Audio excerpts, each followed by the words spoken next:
Once there was a young rat named Arthur who could never make up his mind. Whenever his friends asked him if he would like to go out with them, he would only answer, "I don't know." He would say yes or no either. He would always shriek, making a choice. His aunt Helen said to him, "Now look here, no one's going to care for you if you carry on like this. You have no more mind than a blade of grass." One rainy day, the rats heard a great noise in the loft.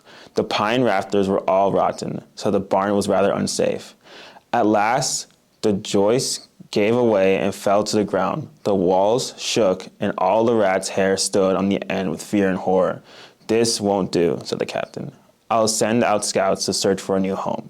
Within 5 minutes, the 10 scouts came back and said, "We found a stone house where there is a room and a board for us all. There is a kindly horse named Nellie, a cow, a calf, and a garden with an elm tree." The rats crawled out their little houses and stood on the floor as a long line. Just then the old one saw Arthur. "Stop," he ordered coarsely. "You are coming, of course." "I'm not certain," said Arthur, undaunted. "The roof may not come down yet." "Well," said angry old rat, "we can't wait for you to join us. Right about face, march." Arthur stood and watched, then hurried away. "I think I'll go tomorrow," he calmly said to himself. "But then again, I don't know. It's nice and snug here." That night, there was a big crash. In the morning, some men, with some boys and girls, rode up and looked at the barn.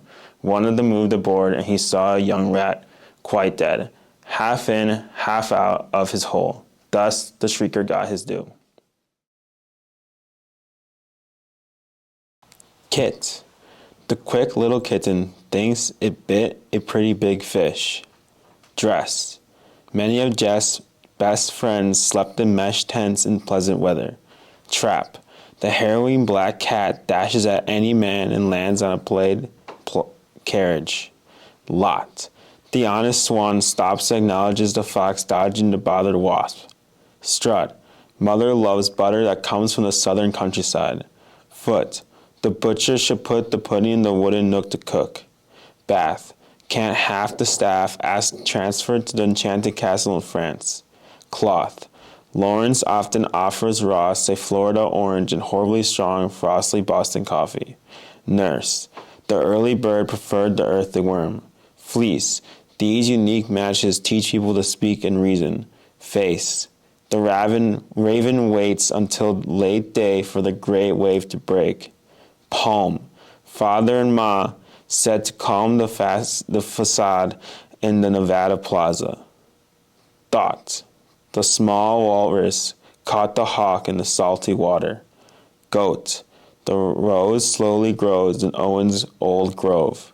Goose. Beautiful music blooms, the humans move to the groove. Price. The shy writer types at night to fight the silence in my mind. Choice. The spoiled boy hoists the toy from the soil. Mouth.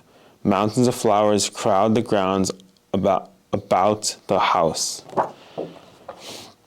Near. The near's fear seriously interferes with her ideal career.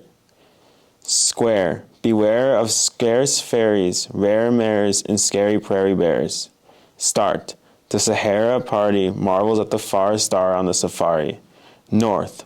Laura's warm aurora forms Thor's horse for the important war. Force. The adorable boar snores hoarsely and notoriously hoards important pork. Cure. The tourist endures royal tours of Europe and procures gourmet bourbon. Happy. The coffee, salami, spaghetti, and macaroni are ready. Letter. Sugar covers the tiger's whiskers. Comma. Bertha's and Cinderella's saga is a drama. R. Richard, Wilbur, and Harry are running around the treacherous river. L. Linda and Allie pull belly muscles laughing laboriously.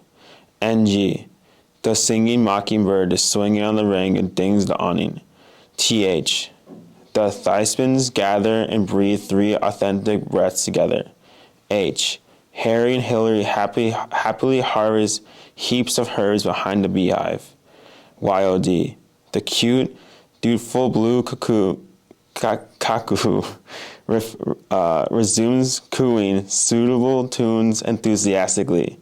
W. Will and Drew whistle when the wind blows between the whimsical weeping willows. ING. Miss Fanning is walking and hiking in Wyoming.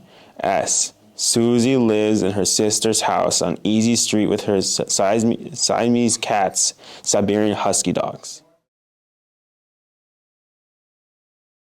What year were you born? 2004. Where were you born? Chicago. Where have you lived and how long did you live there? I lived in Elmhurst, Illinois, but I was moving around when I was young. So I lived in many places around Chicago, but right now Elmhurst. Where were you raised? Oak Park, Illinois. What languages do you speak? I speak English, but I know a bit of Polish and Spanish from my parents. Spanish and Polish from both of your parents? From both my parents. My mom is from Poland, so she grew up speaking Polish, and she was learning English when she was teaching me English when I was a little baby. So when I was younger, half my words were in Polish, half my words were in English. So I had like a weird, like a weird mix of languages, which didn't really help in like preschool and kindergarten when the teachers thought I had like a reading disability because I couldn't speak English for some words. And when I asked for like water, I would speak Polish and ask for like woda, and they would look at me like I'm this alien kid. What influences on your accent? I don't know if I have an accent. I heard there's a Chicago accent. I don't know what it sounds like. I think I sound pretty different. I think it comes from my mixed languages and my very broken way of speaking English and Polish and a bit of Spanish. So I think my accent comes from just my parents not teach me English the right way. What do you think of your voice and accent? I think I sound pretty normal. I sound like a Midwestern kid, I guess. Do you think that you sound like your family? No, my mom has a very thick Eastern European accent. I thought my dad sounded normal until my girlfriend told me that he also has a Spanish accent. So I guess I don't sound like either of them. But my brother and I look basically identical and sound basically identical. So we're hard to tell apart. And so you said your mom is from Poland? Yeah. And then your dad? Is from Mexico. Oh, your dad's from... Oh. Yeah, so they're both immigrants. My mom came here when she was 17. My dad came here when he was 10. And you said you were speaking Polish with your mom. Were you speaking Spanish with... No, so my dad learned English very fast. So when they started like dating and they got married, my dad learned Polish to like talk to my mom when they were dating. So he didn't like help her learn English at all. So he only started teaching her English when like they got married and they had me. They realized that I need to speak English. So he started teaching her English, and he was always at work. So when she was teaching me how to talk, she would like forget that she needs to teach me English, start speaking to me Polish. So I had like a very mixed language.